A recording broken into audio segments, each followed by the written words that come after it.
Regresamos a Punto y Contrapunto. Ayer se dio a conocer que las cuentas del exgobernador de Chihuahua, el priista José Reyes Baeza, fueron congeladas por la Unidad de Inteligencia Financiera por supuestos desvíos de recursos vinculados a la estafa maestra. Ayer también se informó que otro exgobernador priista de esa entidad, César Duarte, se le negó la libertad bajo fianza mientras espera su extradición para enfrentar acusaciones también por desvíos de recursos. ¿Qué siguen estos procesos? Veamos en contexto. Las cuentas de José Reyes Baeza, exgobernador de Chihuahua, fueron congeladas por la Unidad de Inteligencia Financiera. El titular de la unidad, Santiago Nieto, informó que presentará una denuncia ante la Fiscalía Especializada en Combate a la Corrupción por el presunto desvío de 129 millones de pesos del ISSSTE.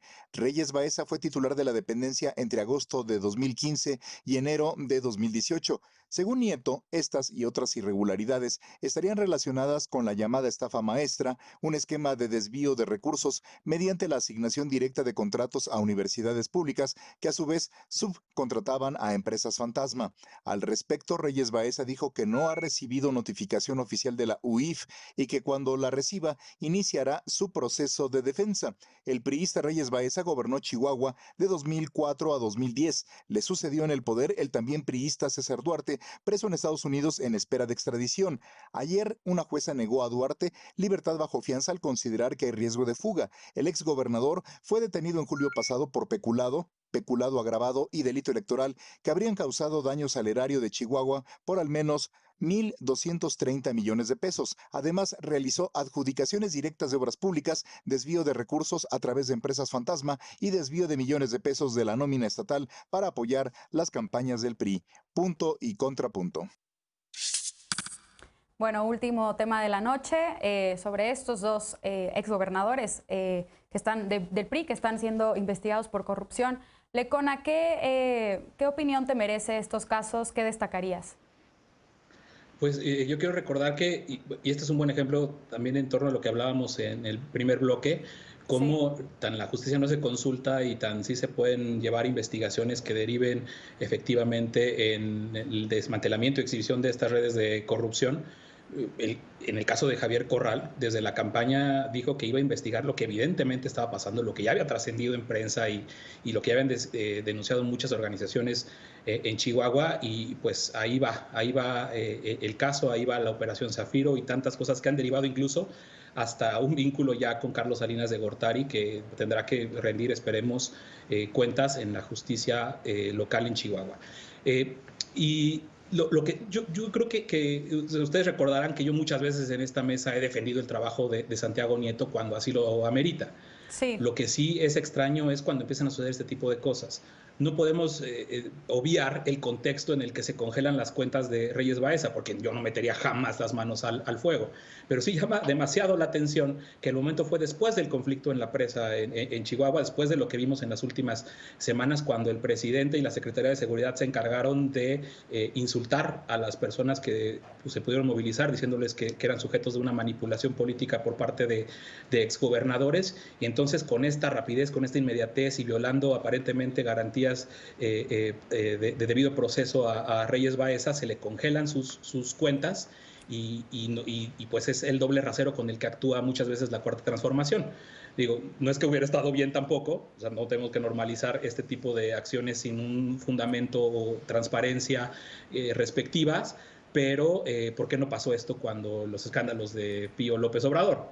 No le congelaron las cuentas a absolutamente nadie, nada más hubo por ahí una aviso de que se les iba a investigar, pero no se actúa de la misma forma cuando son los propios y los ajenos. Sí. Eder, Alfredo ya pone sobre la mesa este contexto en el que no solo se le congelan las cuentas al exgobernador, sino también a otros protestantes en la presa de La Boquilla, allá en Chihuahua. ¿Tú coincides? ¿Qué opinas?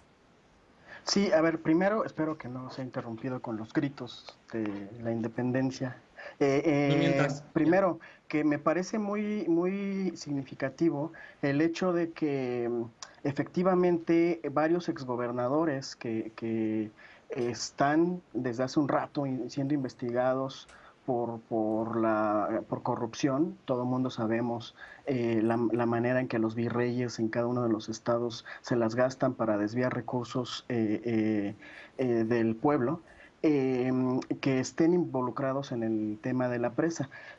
También creo que es muy interesante, me llama mucho la atención que no se entienda el peso simbólico de un expresidente de la República y de un exgobernador, pero regresando al tema, sí se da en el contexto de la presa, que no es un conflicto que inició apenas ahorita, no inició con la toma de la presa hace 2 semanas, inició desde hace un ratote, y una de las muestras de los niveles de violencia que ha adquirido estas manifestaciones fue el intento de linchamiento del delegado de programas sociales Juan Carlos Loera, que se tuvo que resguardar en el Palacio Municipal junto con el presidente municipal del PAN para evitar que fueran linchados. Ha sido una serie de manifestaciones violentas que si no fuera por la prudencia en varios momentos de la Guardia Nacional terminaría muy mal. Sí hay participación de exgobernadores, de exdiputados del PRI, de diputados del PAN, de dirigentes como Madero, que aspira a ser gobernador de Chihuahua, y aquí hay un fenómeno bien interesante que tiene que ver con el huachicoleo del agua.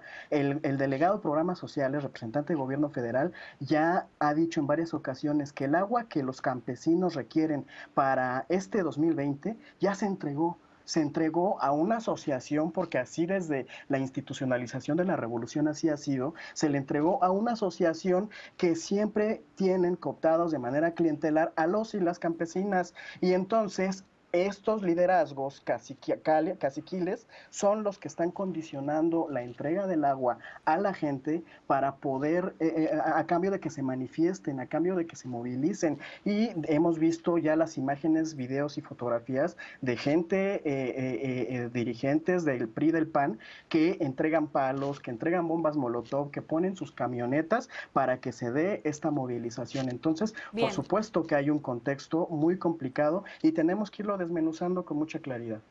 Lisa, ¿tú qué destacas de estos dos casos? Pues primero recordarnos a todos para que no se nos olvide nunca y reclamemos justamente justicia siempre, quién era César Duarte, ¿no? Haciendo una brevísima revisión de todas las irregularidades que la Auditoría Superior de la Federación le encontró a su gobierno, nos encontramos endeudamiento superior a los techos permitidos, que iba a generar unos daños impresionantes de muchísimos años después de su gestión a las finanzas públicas del Estado, gasto anómalo o mal hecho en temas educativos por más de 200 millones de pesos, pensiones a sus familiares que también se entregaron de manera como muy irregular, y que es precisamente por eso que se giró la orden de aprehensión que se puso, que se ejecutó en Estados Unidos, y que me da muchísimo gusto que no se le haya dado la posibilidad de enfrentar su proceso en libertad, porque un hombre como este, que logró hacerse para sí justamente de presas, justamente de fuentes de agua, adentro de un rancho que era el equivalente de la superficie total de la capital del estado, ¿no? De esa privatización latifundista espantosa de César Duarte, pues es lo que lo tienen hoy preso y con la posibilidad, sobre todo, de darse a la fuga.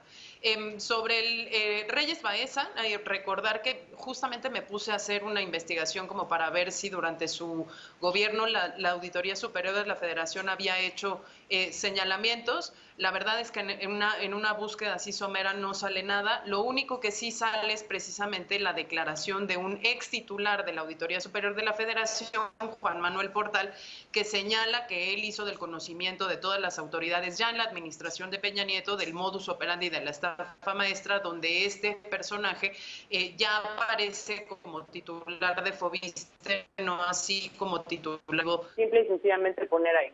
Ahora, dos cosas rapidísimas que me preocupan. Una es que justamente porque sea un estado panista, donde hay implicados priistas, donde se descubrió la estafa maestra, por cierto, por la organización que más detesta el gobierno federal, MSCI, que además, recordemos, antes de que llegara este gobierno, se amparó como víctima para evitar el mayor endeudamiento del estado de Chihuahua, justamente cuando Duarte era gobernador, es la criminalización de la protesta, ¿no? O sea, creo que tenemos que ser muy cuidadosos, porque el tema de la protesta de los campesinos, de quienes están reclamando el tema del agua, lo vamos a tener que desmenuzar con muchísimo cuidado. Creo que debería ser tema específico de una mesa.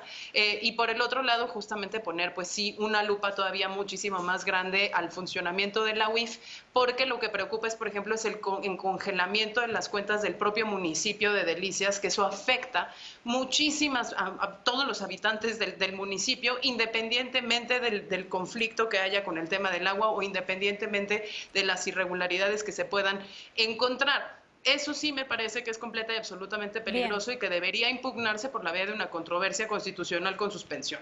Sí, finalmente, Frida, ¿compartes estas preocupaciones que Lisa ya pone sobre la mesa respecto a estos casos? Comparto parcialmente lo que dice Lisa, francamente no coincido en cuanto a la participación de la Guardia Nacional, porque si recordamos los videos que se difundieron en las últimas semanas, observamos cómo es que la Guardia Nacional se retira del lugar sin ningún acto de violencia. Las personas, los campesinos... Mataron a una mujer, Frida. Mataron a una mujer. En un enfrentamiento. Y les aplauden porque se van. Enfrentamiento, están estacionados. Ahora, sí quiero entrar en Duarte, sabemos ya cuáles son todos sus cuestionamientos, sabemos de la estafa maestra, pero Reyes Baeza tiene un antecedente previo a la estafa maestra que tendría que tomar importancia en este momento, porque cuando él estuvo en el ISSSTE, tuvo un desvío de recursos mayor a 38,000 millones de pesos, que mucho ojo, son recursos que en aquel momento, cuando la unidad de inteligencia de la Auditoría Superior de la Federación, desde la comisión a cargo de Estela Damián Peralta, señala esos desvíos, pero son desvíos que eran principalmente para la atención de derechohabientes. Estamos hablando de recursos que iban a ser utilizados tanto para infraestructura de hospitales como para la continuidad de la cobertura en los servicios de salud de los familiares de personas que habían trabajado en el Estado. En el contexto de una crisis de salud, no solamente tendríamos que estar hablando de Reyes Baeza como una de las personas clave en la estafa maestra con los desvíos que hizo, sino hablar ampliamente de quién es Reyes Baeza y de todo lo que ha hecho Reyes Baeza, porque desde 2009 estuvo realizando ejercicios de desvíos de fondos y seguramente tuvieron destinos partidistas, porque eso fue lo que recibió el informe que se presenta en la comisión, y fueron desvíos que en ningún momento fueron perseguidos, pero además de que en ningún momento fueron perseguidos, que hoy se encuentran impunes, son desvíos de los que hoy sí estamos enfrentando las consecuencias dolorosas y las están enfrentando principalmente los derechohabientes, porque son quienes no tienen acceso a la diálisis, son quienes no tienen acceso a las camas con ventiladores y a los hospitales. Entonces, ya solamente para cerrar, hay que tener una visión muy amplia sobre quién es Reyes Baeza, porque no solamente fue su papel en la estafa maestra, es un actuar público de desvíos que ha sido constante y que ha sido dañino para todas y todos los mexicanos. Bien, pues sin duda le daremos seguimiento a ambos casos aquí en el programa. Vamos a un corte ya para despedirnos con la paparrucha de esta noche.